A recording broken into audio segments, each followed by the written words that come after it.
இன்றைக்கான எபிசோட பார்த்தீங்கன்னா நம்ம வெண்ணிலா வந்து அன்போட ரூமுக்கு வந்து ட்ரெஸ்லாம் எடுத்து பார்த்தீங்கன்னா அது பக்கத்தில் தூங்கிட்டு அவங்க கனவு பண்ணுறாங்க. வெண்ணிலாவுக்கும் அன்புக்கும் எல்லாம் நடக்கிற மாதிரி கனவு பண்ணுறாங்க. அதுக்கப்புறம் பார்த்தீங்கன்னா நாளைக்கு அப்புறமல்ல அன்பு அந்த ரூமுக்கு வந்து பார்த்தீங்கன்னா வெண்ணிலா அன்பு போய் கட்டி பிடிக்கிறாங்க. அன்பு பார்த்தீங்கன்னா வெண்ணிலாவை தள்ளி விட்டதும் இல்லாமல் வெண்ணிலா கணத்தில் பலாருன்னு அரைஞ்சிடறாங்க. அந்த டைமில் பார்த்தீங்கன்னா கண்மணி வந்து பார்த்தீங்கன்னா ரூமுக்கு கீழே இருந்து மேலே வந்துகிட்டு இருப்பாங்க. வெண்ணிலா அரைஞ்சுன்னு பார்த்தீங்கன்னா கணத்தில் கை வச்சிருப்பாங்க. திரும்ப கண்ணன் உள்ள வராங்க. என்ன நடக்கும் இந்த நாளைக்கான எபிசோட பார்த்து நம்ம தெரிஞ்சுக்கலாம்.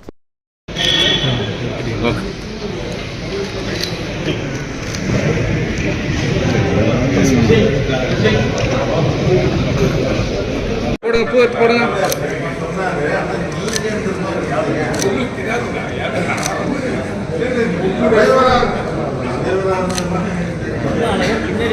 நீங்க நம்ம பின்னாடி எல்லாம் சேர்த்துட்டு எல்லாம் கிட்ட ஒரே